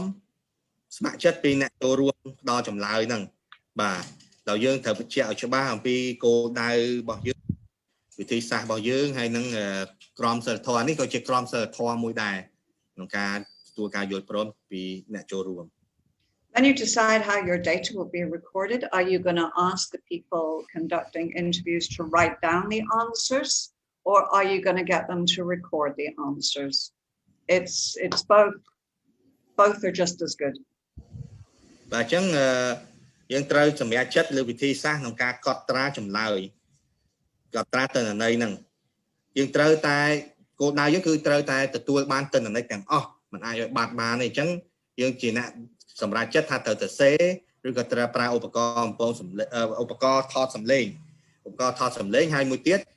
ត្រូវទទួលការយល់ព្រមបើយើងថតសម្លេងយើងត្រូវទទួលការយល់ព្រមពីអ្នកចូលរួមបាទ And then you go and you visit your schools or your districts and you start your interviews and you do your field work. បាទអញ្ចឹងចំណុចទី9គឺយើងជំហានបន្ទាប់គឺយើងទៅកាន់សាលារៀនឬក៏ទៅកាន់ការិយាល័យស្រុកឬក៏មន្ទីរនិយាយរួមទីតាំងដែលយើងណាត់ដើម្បីត្រូវទៅសម្ភាសយើងទៅដល់ទីតាំងហ្នឹងហើយចាប់ផ្ដើមសម្ភាសចាប់ដើមការពិភាក្សាសម្ភាសជាមួយនឹងការវិធីសាស្ត្រសម្ភាសឬក៏វិធីសាស្ត្រពិភាក្សាក្រុមបាទ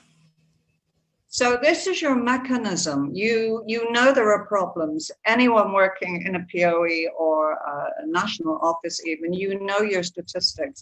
on school dropout, on non-completion, on poor enrollment, on poor attendance. Anyone who works in a provincial office or a district office or a school, you know these statistics, you know the problem. So the mechanism for changing these poor statistics and changing children's social exclusion, the mechanism is research to find out the root causes. បាទអញ្ចឹងមានន័យថាពេលដែលយើងទៅកាន់សាលារៀនទៅភាគហ្នឹងយើងត្រូវយកចិត្តទុកដាក់កត់ត្រាទិន្នន័យឲ្យបានអស់ហើយស្វែងយល់ពីស្ថិតិត្រូវមានស្ថិតិត្រូវបើត្រូវការស្ថិតិយើងត្រូវសុំស្ថិតិពីគាត់ឲ្យច្បាស់អំពីការបោះបង់ការត្រួតថ្នាក់លក្ខណៈស្ថិតិហ្នឹងត្រូវតែមានហើយជាបន្តទៅទៀតគឺយើងត្រូវកត់ត្រានៅស្ថិតិហ្នឹងឬក៏សុំកូពីពីអ្នកពាក់ព័ន្ធហ្នឹងនៅស្ថិតិហ្នឹងដើម្បីទុកជាឯកសារនិយាយរួមគឺមានន័យថានៅពេលយើងចុះទៅប្រមូលទិន្នន័យទៅប្រមូលឲ្យអស់គ្រប់ទិន្នន័យនឹងដែលយើងត្រូវការ Again, if you are serious about reducing the poor statistics, improving these statistics on social exclusion, you have to use a mechanism to deal with it. And this is the mechanism which you can use very simply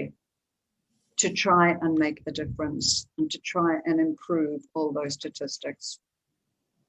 ចឹងដើម្បីទទួលបានស្ថិតិតួលេខក៏ដូចជាព័ត៌មានតាក់ទងនឹងស្ថានភាពផាត់ចេញពីសង្គមក៏ដូចជាការស្រាវជ្រាវទូទៅដែរអញ្ចឹងយើងត្រូវប្រមូលនៅទិន្នន័យហ្នឹងប្រកបដោយប្រសិទ្ធភាពហើយត្រូវមានគេហៅថាយន្តការសម្រាប់ការប្រមូលហ្នឹងច្បាស់លាស់បើមានយន្តការប្រមូលច្បាស់លាស់យើងអាចធ្វើការប្រមូលដោយរលូនហើយ ហើយការសាជាប្រតិបត្តិគឺជាយន្តការហ្នឹងហើយដែលមានភាពសាមញ្ញបំផុតក្នុងការអនុវត្ត And I know this from experience. When I was in Kompong Tom, we went out and we did a SIGA in local districts. We will be looking at the case study tomorrow morning, and we will look at the detail and exactly what we did in the districts in Kompong Tom to try and learn more about school attendance. ចឹងករណីសិក្សាមួយហ្នឹងគាត់បទពិសោធន៍គាត់ដែលគាត់នឹងលើកយកភាសាជាមួយលោកគ្រូទាំងអស់នៅថ្ងៃស្អែកហ្នឹងគឺតាក់ទងបទពិសោធន៍នៅកំពង់ធំបាទតាក់ទងការប្រមូលព័ត៌មានតាក់ទងនឹងសេកាហ្នឹងគាត់អនុវត្តនៅកំពង់ធំហើយគាត់បានប្រមូលនៅស្ថិតិដែលត្រូវការទាំងអស់ហើយគាត់នឹងភាសាបទពិសោធន៍នៅថ្ងៃស្អែកបាទ Okay, that's a lot to take in for this morning. But we are going to spend the rest of our session. We have maybe 20 minutes or so to have a discussion and to have questions. Maybe you want to ask something or say something to do with our first session earlier this morning or about this one. So the questions at the moment are, why is it important to find root causes? And why must our plans be built on strong evidence? So we can discuss that as well as any issues that we came across earlier on today. បាទអញ្ចឹងយើងនឹងជាវិធានបន្ទាប់នេះយើងធ្វើការភាសាឆ្លងឆ្លើយសំណួរបាទចង់ថាសំណួរទៅលើសំណួរ2ហ្នឹងទី1គឺមានន័យថាហេតុអីក៏វាមានសារៈសំខាន់ក្នុងការរកបញ្ហានៃរកឬគល់នៃបញ្ហាហើយទី2ហេតុអីយើងត្រូវធ្វើផែនការប្រចាំឆ្នាំនិងធ្វើផែនការប្រចាំឆ្នាំនិងផែនការយុទ្ធសាស្ត្របេសទៅលើ evidence ហ្នឹងហើយមួយទៀតការពិភាក្សានេះអាចយកអ្វីទាំងអស់ដែលយើងរៀនពីព្រឹកមកមិនកំណត់តែពីសំណួរហ្នឹងឯងមានច្រើនទៀតដែលយើងកំណត់ពីព្រឹកមកហ្នឹងអាចចូលជារបៀបវិរៈនៃការពិភាក្សានិងឆ្លងឆ្លើយសំណួរបានបាទ So do we have any comments, questions? អញ្ចឹងតើមានជាសំណួរឬក៏មានជាយោបល់មតិយោបល់យ៉ាងណាខ្លះសូមលោកគ្រូជួយផ្ដល់ផងបាទ Please. បាទ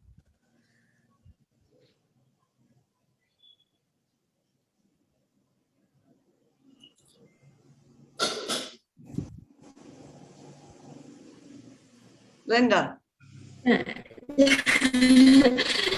No, I just confirm with the participant. ចាអញ្ចឹងសូមអនុញ្ញាតជម្រាបជូនលោកគ្រូអ្នកគ្រូផងដែរថាលោកគ្រូអាចដៃដាក់ឬក៏សរសេរជាយោបល់របស់លោកគ្រូមកក្នុងប្រអប់សារឬក៏លោកគ្រូអ្នកគ្រូអាចចូលរួមដោយផ្ទាល់ដោយសួរជាភាសាអង់គ្លេសតែម្ដងដើម្បីយើងបាន good communication with Dr. Barbara ផ្ទាល់តែម្ដងចាសូមអរគុណសូមក្រុមជើញលោកគ្រូអ្នកគ្រូដែលមានជាយោបល់ឬក៏ជាសំណួរផ្សេងចាពាក់ព័ន្ធជាមួយនឹងសិក្ខាសាលារបស់យើងនាព្រឹកនេះផងដែរចាសូមក្រុមជើញ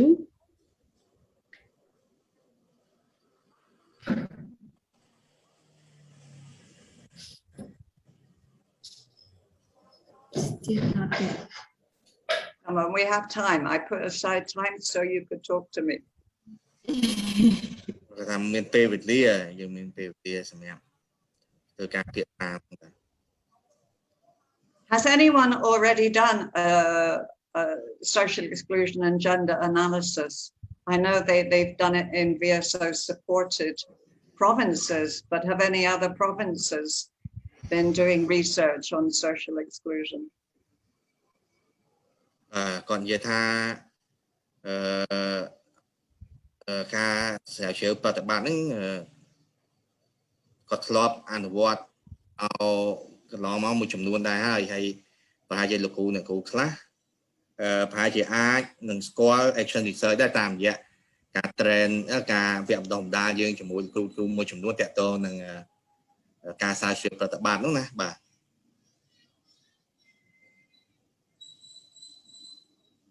ប បាទសូមជើញលោកគ្រូបាទ Munint. លោកគ្រូ Right. លោកគ្រូមនមុននេះបាទសូមគោរពលោកគ្រូ បាទអរគុណដោយសារព័ត៌មានចូលរួមខ្ញុំសូមអនុញ្ញាតចូលរួមដោយសង្ខេបខ្លីតែមួយសំណួរដែលគាត់បានលើកឡើងនេះចំពោះសារៈសំខាន់ឬក៏ហេតុផលអីដែលយើងត្រូវស្វែងរកបញ្ហានឹងសម្រាប់ធ្វើការដោះស្រាយនឹងខ្ញុំសូមអនុញ្ញាតឆ្លើយទាំងពីរនឹងចូលគ្នាតែម្ដងជាធម្មតាកាលណាយើងលើកផែនការឬក៏យើងរៀបចំយុទ្ធសាស្ត្រសម្រាប់ធ្វើការដោះស្រាយមានន័យថាយើងត្រូវដឹងឫសគល់នៃបញ្ហានៅក្នុងការធ្វើផែនការយុទ្ធសាស្ត្រយើងមានពាក្យមួយដែលយើងហៅថាការធ្វើហេតុវិនិច្ឆ័យវិស័យអប់រំអញ្ចឹងយើងត្រូវរកឲ្យឃើញនៅបញ្ហាដែលកើតមានជាអតិភិបនឹងសិនទើបយើងរៀបចំផែនការសម្រាប់ការដោះស្រាយនឹងចំចំណុចដូចនៅក្នុងករណីនេះតកតងជាមួយនឹងការរកនៅ exclusive នេះគាត់មានយុទ្ធសាស្ត្រគាត់មានវិធីសាស្ត្រមួយគឺរកតាមរយៈ action research អញ្ចឹងនៅពេលដែល apply action research នេះទៅនឹងរកឃើញនៅប្រភពបញ្ហានឹងជាក់លាក់ជាងដែលយើងស្មានថាប្រហែលជាមកពីរឿងនេះប្រហែលជាមកពីរឿងនោះហើយយើងដាក់ថ្នាំដែលយើងដាក់ដំណោះស្រាយទៅដូចជាពីមុនយើងគិតថាប្រហែលជាយើងខ្វះសាលាហើយបានជាសិស្សនឹងមិនចូលរៀនបានគ្រប់គ្រាន់អញ្ចឹងនៅពេលជួនកាលនៅពេលដែលយើងដាក់សាលាទៅគៀកចិត្តផ្ទះគាត់ចិត្តភូមិគាត់ហើយបញ្ហាគាត់នៅតែអត់បានចូលឈ្មោះចូលរៀនអញ្ចឹងប្រហែលជាការស្មានឬក៏ការ expect របស់យើងនឹងអាចខុសបើសិនជា expect ខ្ញុំស្មោះហ្នឹងណាអញ្ចឹងវាអាចមកពីរឿងអីផ្សេងដែលជាឫសគល់នៃប្រភពបញ្ហាអញ្ចឹងវាមានសារៈសំខាន់ចាំបាច់ណាស់នៅពេលដែលយើងរកឃើញនៅប្រភពបញ្ហាឬគល់នៃបញ្ហានឹងច្បាស់ជាក់លាក់តាមរយៈការអនុវត្តនៅ action research នេះដោយយើងប្រមូលបាននៅទិន្នន័យជាក់លាក់តបមកទៀតយើងយកបញ្ហាដែលយើងរកឃើញជាក់ស្ដែងហ្នឹងយកមកបំលែងទៅជាដំណោះស្រាយតាមរយៈនៃការរៀបចំយុទ្ធសាស្ត្រដែលយើងត្រូវអនុវត្តនៅក្នុង AOP ក្តីនៅក្នុង ESP ក្តីហ្នឹងវាបានឆ្លើយតបទៅនឹងបញ្ហាអត្តភាពឬក៏បញ្ហាជាក់ស្ដែងដែលកើតមានអញ្ចឹងខ្ញុំគិតថាវាមានលក្ខណៈស៊ីសង្វាក់គ្នារវាងការលើកយុទ្ធសាស្ត្រដោះស្រាយបញ្ហាហើយចំបញ្ហាដែលយើងបានរកឃើញជាក់ស្ដែងបាទអញ្ចឹងវាមានភាពស្បាច់ណាស់ដែលយើងត្រូវមានព័ត៌មានពីប្រភពបញ្ហាហ្នឹងជាក់លាក់តាមរយៈនៃការ research មួយដែលមានប្រព័ន្ធនៅក្នុងការអនុវត្តក្នុងបានត្រឹមត្រូវខ្ញុំសូមអនុញ្ញាតចូលរួមខ្លីប៉ុណ្ណឹងដើម្បីទុកឱកាសជូនវាគ្មិនផ្សេងៗចូលរួមដែរអរគុណបាទសូមអរគុណច្រើនលោកគ្រូមុនមនិចបាទដែលបានផ្ដល់នៅយោបល់ដល់ក្បោះក្បាយបាទ So he said that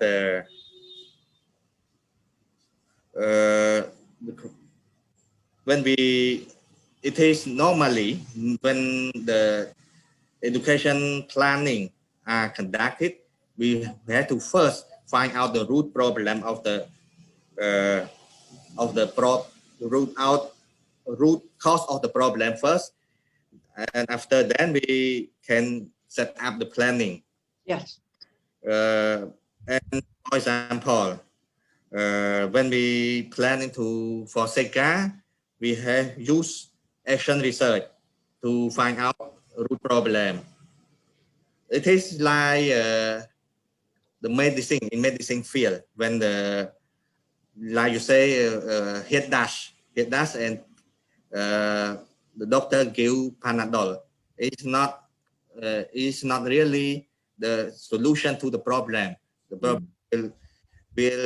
problem will be solved by first diagnostic the disease, then we give the right medication. Exactly. For example, he raised an example. For example, when the enrollment or drop out or low enrollment at the school level, and we assume that this because the lack of school or the school are far away from the town to travel. So we solve the problem by construct the school at local where the children live. We create more school at the location of the children, but still the problem is not solved. The children will and still keep low enrollment and high dropout. So it means that we identify wrong problem, we assume wrong problem. Yes. So to solve the real problem, we have first to find out the problem, root cause the problem, why action or any other mean. Yes. Only after we have find out the problem, clear the problem, the right problem, can we develop planning, AOP, ASP, and set up the right intervention to the problem. Exactly. Those are very good points and stated very, very clearly. It's important because the example given, you build schools near remote areas and children still don't come to school. You've wasted all that money on something that does not fix the problem. You know, this is the importance of research, and this is why with Action Research and SIGA, I want to really share the fact that it is not something complicated and difficult. It really is just an organized way of talking to people to find out root causes. So this is the importance of this mechanism, because without that information, as Moonin said, you can't do your planning. បាទអញ្ចឹងជារួមគាត់ចង់មានប្រសាសន៍ថាការធ្វើផែនការហ្នឹងជាមានសារៈសំខាន់ណាស់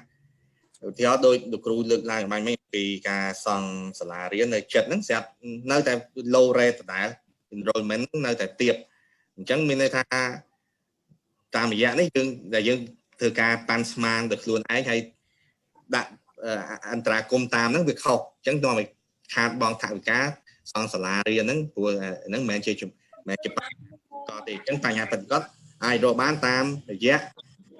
ការជ្រាវដែលរួមក្នុងនោះរួមមានការស្រាវជ្រាវប្រតិបត្តិដែរដែលមានលក្ខណៈសាមញ្ញហើយអ្នកណាក៏អាចធ្វើបានបាទ Any other comments, any other opinions, any other views or questions? We have, let's see, we have maybe 10 more minutes. It would be good to hear from one other person. បាទអញ្ចឹងលោកគ្រូអាចមានជាយោបល់អីបន្ថែមពីលើនឹងទៀតទេព្រោះយើងនៅសល់តែ10នាទីដែរបាទ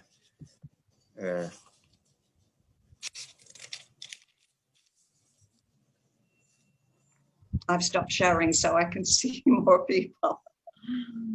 បាទគាត់បញ្ឈប់ការបង្ហាញ slide ដើម្បីបង្ហាញមុខម្ដងបាទ What I did in the break is I copied everything in the chat box and I put it on Google Translate. So I have all your comments from the chat box and I will go through them. And if there are any questions or comments, I can respond to them tomorrow. I'm making a note of this. អញ្ចឹងជារួមមានន័យថាគាត់បានប្រមូលទិន្នន័យប្រមូលមតិយោបល់លោកគ្រូអ្នកគ្រូដែលបានផ្ដល់តាមឆាតបុកហ្នឹងរួចរាល់ហើយគាត់នឹងយកទៅបកប្រែជាភាសាអង់គ្លេសហើយគាត់នឹងផ្ដល់ចម្លើយវិញនៅថ្ងៃស្អែកបាទហើយសូមអធិស្ឋានទៅលោកគ្រូអ្នកគ្រូដែលផ្ញើតាមឆាតបុកដោយសារពេលវេលាមានកំណត់អត់អាចបង្ហាញយកមកភាសាបាននៅថ្ងៃហ្នឹងប៉ុន្តែស្អែកគាត់នឹងប៉ះពៅវិញគាត់នឹងផ្ដល់ជាចម្លើយវិញនៅថ្ងៃស្អែកក្រោយពីគាត់បកប្រែសម្រួលអត្ថន័យក្នុងហ្នឹងហើយប៉ុន្តែគាត់រក្សាទុកហើយបាទ So any other comments? តើមាន Yes, we have. We've got a hand up. អូលោកគ្រូមកគាត់សូមគោរពអញ្ជើញបាទ បាទអរគុណអត់អីបងអរគុណច្រើនខ្ញុំដោយសារជួបជុំមួយដែរគេស្ដាប់ព្យាយាមដែរ ប៉ុន្តែខ្ញុំមិនបានឮឬក៏បាននិយាយហើយពាក់ព័ន្ធនឹងជារួមយើងព្យាយាមទៅស្វែងរកជំងឺឬក៏បញ្ហាប៉ុន្តែខ្ញុំហាក់ប្រហែលជាយើងជជែកបន្ទាប់តែអ្វីដែលចង់ដឹងថាតើយើងមានអន្តរាគមន៍សម្រាប់កិច្ចការនឹងដែរទេហើយជារួមបើសិនជាគ្រាន់តែប្រមូលបញ្ហាយើងធ្វើ action research យើងធ្វើអីហ្នឹងជាទូទៅមានន័យថាយើងគ្រាន់តែទៅឲ្យពេទ្យពិនិត្យហើយទីបំផុតអត់មានលុយព្យាបាលដដែលអញ្ចឹងវាការព្យាបាលការរកជំងឺយូរវានាំនេះឈឺគ្រប់គ្នាទាំងអ្នកទៅមើលទាំងអ្នកអនុវត្តហ្នឹងនេះជាអ្វីដែលយើងគិតថាប្រហែលជាមានអន្តរាគមន៍នៅចុងក្រោយដោយសារខ្ញុំមិនប្រកាសថាថ្ងៃទី3ខ្ញុំបានចូលរួមឬក៏សហការដែលចូលអញ្ចឹងលើកជាសំណួរឲ្យថាយើងមានអន្តរាគមន៍អីដើម្បីជាជាងដែលគ្រាន់តែទៅប្រមូលសិស្សបោះបង់ប្រមូលសិស្សក្រៅសង្គមប្រមូលសិស្សក្រៅសាលាប្រមូលសិស្សអីប៉ុន្តែអន្តរាគមន៍នានាដែលសម្រាប់ជាធនធានវិនិយោគយើងអត់ទាន់បានជជែកអានេះឬក៏យើងមានជាទិសដៅបន្តដើម្បីលើកអន្តរាគមន៍សម្រាប់ទិសដៅទៅមុខទៀតបាទសូមអរគុណបាទសូមអរគុណលោកគ្រូបាទដែលផ្ដល់នៅសំណួរក៏ដូចជា comment ជាអនុសាសន៍មួយដែរបាទ so he said that we raised so what we mentioned what we discussed so far is about the action research which aim at collecting data analyzing data and give recommendation but because he will be busy tomorrow and after tomorrow he might be busy at that time so he wants to ask today that he asked that when we focus on action research we collecting data analyze data like this will the action research or SEGA give intervention to the problem because when we just collect data, analyze data, and write report, it means no intervention to the problem. Like go to doctor, we have diagnosis but not sure. Yeah, we will deal with that unfortunately tomorrow in session 3. Tomorrow in the first session from 8:30, we will be looking at the case study that we went out and did our SIGA in Kompong Tom in 3 different districts, Kompong Svai, Stone Sen, and Santuk. And I went with the team and we then brought all the data back to the office. We analyzed it and we turned the evidence into planned activities for the AOP. And that is on this year's AOP for Kompong Tom. អញ្ចឹងជាចម្លើយមានន័យថាគាត់ make intervention ប្រកបណាស់គឺមានប៉ុន្តែយើងមិនទាន់អាចលើកឡើងនៅពេលឥឡូវដោយសារពេលនេះមានកំណត់យើងលើកនៅថ្ងៃស្អែកនៅវគ្គទី1យើងនឹងពិភាក្សាអំពី intervention ហ្នឹងពីអន្តរាគមន៍ហ្នឹងតើយ៉ាងម៉េចជួយយ៉ាងម៉េចដោយលើកយកបទពិសោធន៍សិក្សាស្រាវជ្រាវរបស់គាត់នៅខេត្តកំពង់ធំពីស្រុកកំពង់ស្វាយស្រុកសន្ទុក and ក្រុងស្ទឹងតែនបាទក្រុងស្ទឹងតែនគាត់នឹងពិភាក្សានៅថ្ងៃស្អែកក្នុងហ្នឹងយើងក៏ជាមួយនឹងបទពិសោធន៍ហ្នឹងយើងមានមួយឈុតមកមានន័យថាពីការស្រាវជ្រាវរហូតទៅដល់ការផ្ដល់នៅអន្តរាគមន៍សម្រាប់ដោះស្រាយបញ្ហា So I'm sorry, it's tomorrow. If you can't make it tomorrow, it's deliberate because you are right. We talk about SEGA, we do action research. Then you come with all this data. And how do you turn that into an intervention? So I have slides on how you turn it into recommendations and get it on your planning to make sure it will happen. I'm sorry, but it's tomorrow morning. បាទអញ្ចឹងគាត់សោកស្ដាយដែរថ្ងៃហ្នឹងអាចបង្ហាញជូនដោយសារមានកំណត់អញ្ចឹងគាត់នឹងបង្ហាញនៅថ្ងៃស្អែកហ្នឹងអំពីការដាក់ចេញនៅអន្តរាគមន៍ហ្នឹងដោះស្រាយបញ្ហាយ៉ាងម៉េចដោយមានមូលដ្ឋាននៃការសិក្សារបស់គាត់នៅខេត្តកំពង់ធំហើយក៏មានការសិក្សាមួយទៀតដែរនៅខេត្តរតនគិរីហ្នឹងប៉ុន្តែជាគាត់លើកនៅថ្ងៃទី3ខ្ញុំមិនច្បាស់ដែរណា មានរតនគិរីមួយទៀត Sorry, but seeing as we've got this far, tomorrow in session 1 we will be looking at case study. But for those of you who are waiting for me to talk about inclusive education, we will start that tomorrow at 10:30. And then that will also be on Wednesday morning. So we've done 3 sessions on social exclusion, on how to deal with it. And the last 2 sessions on Tuesday and Wednesday will be focusing on inclusive education. បាទអញ្ចឹងថ្ងៃស្អែកនេះ session ទី 1 គាត់និយាយពីសេការបន្តទៀតហើយនឹងធ្វើការពិភាក្សាលម្អិតនៅពេលពីអន្តរាគមន៍ដើម្បីដាក់បញ្ចូលខ្សែបញ្ហាហ្នឹងដោយឡែកគាត់ក៏មានចំណុចមួយទៀតត្រូវបង្ហាញដែរទាក់ទងនឹង education inclusion មានន័យថាការអប់រំបរិយាបន្នការអប់រំបរិយាបន្នក៏ដូចជាការបំលែងអំពីការផាត់ចេញពីសង្គមហ្នឹងឲ្យទៅជាការអប់រំបរិយាបន្នវិញបាទគាត់នឹងពិភាក្សានៅថ្ងៃបន្តបន្ទាប់មានន័យអាចថ្ងៃទី 2 ឬដល់ថ្ងៃទី 3 បាទ So I think that is enough for today, and if I hand it back to our MC who can close today's session. អញ្ចឹងគាត់បញ្ចប់ការបង្ហាញថ្ងៃនេះត្រឹមប៉ុណ្្នឹងសិនហើយបកគោលតួនាទីជូនពិធីកហើយថ្ងៃស្អែកយើងធ្វើការពិភាក្សាលម្អិតទាក់ទងនឹងប្រធានបទយើងជាបន្តទៀតសូមបន្តិចទៀតដែរអរគុណចា៎បងផ្នែកមានអីចង់សារភ្ជាប់នឹងអ្វីដែលបាបារាដូចជាក្រុមអ្នកចូលរួមបានវិភាសាមិញនេះគឺដោតទៅលើ action research ដែលជាប្រធានបទមួយធំមែនតើដែលកន្លងមកយុទ្ធឋានគោលនយោបាយបានធ្វើជាវគ្គបណ្ដុះបណ្ដាលបាទកាលពីដើមឆ្នាំហ្នឹងយើងបានធ្វើបណ្ដុះបណ្ដាលទៅដល់មន្ទីរអប់រំយុវជននិងកីឡាបាទអំពី action research តិចនិចបាទអញ្ចឹងកន្លែងហ្នឹងគឺវាមានរយៈពេលច្រើនដែលត្រូវធ្វើទៀតគឺរៀនតាំងពី concept ហើយជួបមុខគ្នាផ្ទាល់ហើយត្រូវ support ពួកគាត់ទៀតក្នុងការធ្វើហើយយើងចុះទៅ coaching គាត់ហើយបន្ទាប់មកយើងវាតម្លៃផ្សេងៗទៀតបាទអញ្ចឹងដំណាក់កាលនៃការធ្វើ action research ហ្នឹងវាត្រូវ take time ច្រើនប៉ុន្តែជាអ្វីដែលជា nature របស់ action research គឺនៅពេលដែលពួកគាត់ចេះធ្វើហើយគឺគាត់ចំណាយពេលខ្លីទេបាទអញ្ចឹងអាចរយៈពេល2សប្តាហ៍ឬក៏ថាយ៉ាងយូរបំផុត3ខែហ្នឹងអាចចេញជា report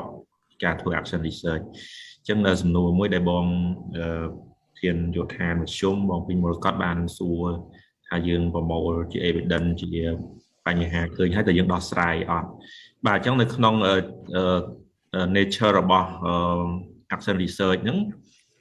គឺមានន័យថាគាត់ធ្វើការនៅស្ថាប័នហ្នឹងឧទាហរណ៍ថាមន្ទីរអប់រំអញ្ចឹងអ្នកដែលធ្វើ research ហ្នឹងគឺអ្នកនៅក្នុងមន្ទីរអប់រំហ្នឹងតែម្ដងបាទអាចឧទាហរណ៍ថាខាងការិយាល័យផែនការអញ្ចឹងទៅគាត់ចង់ធ្វើការស្រាវជ្រាវទៅលើថាផែនការប្រតិបត្តិដែលបានដាក់ទៅហ្នឹងហេតុអីបានជាមិនបានសម្រេចលទ្ធផលឬក៏ចង់ធ្វើការស្រាវជ្រាវដើម្បីធ្វើឲ្យការរៀបចំផែនការប្រតិបត្តិហ្នឹងល្អប្រសើរអញ្ចឹងក្នុងនាមជាគាត់បាទពួកគាត់អ្នកដែលធ្វើការនៅស្ថាប័ននោះបាទអញ្ចឹងគាត់អាចធ្វើ action research ដើម្បីឆ្លុះបញ្ចាំងពីអ្វីដែលបានធ្វើកន្លងមកហ្នឹងហើយនឹងរកយុទ្ធសាស្ត្របាទរកវិធីសាស្ត្រនានាដើម្បីកែលម្អអញ្ចឹងវាបង្ហាញជាលក្ខណៈជាវត្តមួយបាទជា cycle មួយហើយធ្វើចោះធ្វើឡើងបាទឧទាហរណ៍ថាធ្វើអញ្ចឹងទៅដាក់ឆ្នាំហ្នឹងទៅឃើញមិនសូវល្អទៀតទៅឆ្នាំក្រោយគាត់ធ្វើ action research នឹងបន្តទៀតសម្រាប់គ្រូបរិញ្ញាដូចគ្នាអញ្ចឹងដែរបងបើសិនជាវិធីសាស្ត្របង្រៀនដែលគាត់ដាក់ទៅហ្នឹងសម្រាប់កូនសិស្សអត់សូវទទួលបានលទ្ធផលអីទេអញ្ចឹងគាត់ធ្វើ action research ហ្នឹងគឺគាត់ប្រមូលផ្ោះតាំងពីគ្រូនានាដែលមានមុខវិជ្ជាដូចគាត់ហ្នឹងបាទឬក៏ប្រមូលទិន្នន័យពិសេសពីអាណាព្យាបាលអីចឹងទៅគាត់យកមកកែលម្អវិធីសាស្ត្របង្រៀនរបស់គាត់ឲ្យកាន់តែប្រសើរឡើងបាទអញ្ចឹងវាមានចំណុចបង្កប់នៅក្នុងនឹងហើយព្រោះកាលណាស្រាវជ្រាវប្រតិបត្តិគឺមានន័យថាស្រាវជ្រាវហើយគឺធ្វើបន្តធ្វើហើយគឺ ស្រាវជ្រាវមើលបញ្ហាហ្នឹងទៀតធ្វើបន្តទៀតបាទដើម្បីឲ្យមានការផ្លាស់ប្ដូរបែបវិជ្ជមានបាទហ្នឹងដែលជាចំណុចស្នូលរបស់ Action Research បាទអញ្ចឹងខ្ញុំសូមចូលរួមប៉ុណ្ណេះហើយក៏សូមថ្លែងអំណរគុណទៅដល់លោកស្រីដែលបានចូលរួមពិភាក្សាយ៉ាងផុសផុលហើយក៏ដូចជាមានជា comment នៅក្នុង chat បាទនៅក្នុងអីនេះជាដើមបាទអញ្ចឹងខ្ញុំសូមថ្លែងអំណរគុណហើយសូមជូនពរសុខភាពល្អហើយយើងនឹងជួបគ្នានៅថ្ងៃស្អែកទៀតបាទសូមបកគោលវេទិកាជូន MC អរគុណ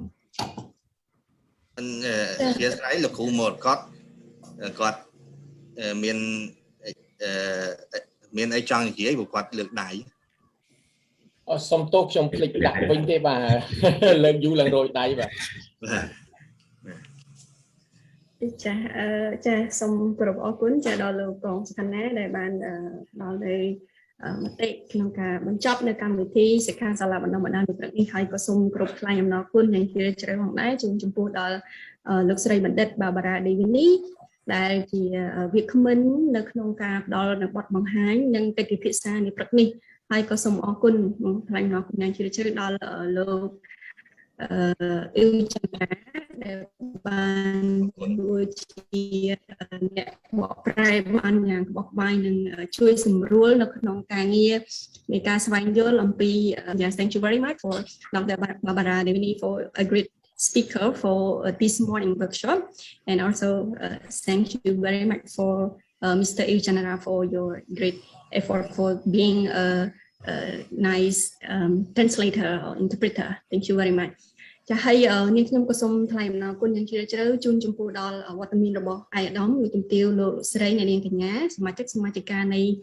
អង្គសិក្ខាសាលាបណ្ដុះបណ្ដាលនៃព្រឹកនេះផងដែរដែលបានចូលរួមនៅក្នុងកម្មវិធីសិក្ខាសាលានៃព្រឹកនេះក៏ដូចជាបានផ្ដល់ជាយោបល់ក៏ដូចជាសំណួរតាមរយៈការសួរដោយផ្ទាល់ឬក៏ផ្ញើចូលនៅក្នុងប្រអប់សារយើងខ្ញុំផងដែរចាសូមថ្លែងអំណរគុណយ៉ាងជ្រាលជ្រៅដែលបានចំណាយពេលវេលាដ៏មានតម្លៃចូលរួមក្នុងវេទិកាកម្មវិធីសិក្ខាសាលានេះព្រឹកនេះផងដែរចាហើយសូមអនុញ្ញាតជម្រាបជូនផងដែរថាកម្មវិធីសិក្ខាសាលារបស់យើងនឹងបន្តនៅថ្ងៃស្អែកជាបន្តទៀតនៅវេលាម៉ោង 8:30 នាទីព្រឹកហើយមួយវិញទៀតក៏សូមអនុញ្ញាតជម្រាបជូនផងដែរថាសូម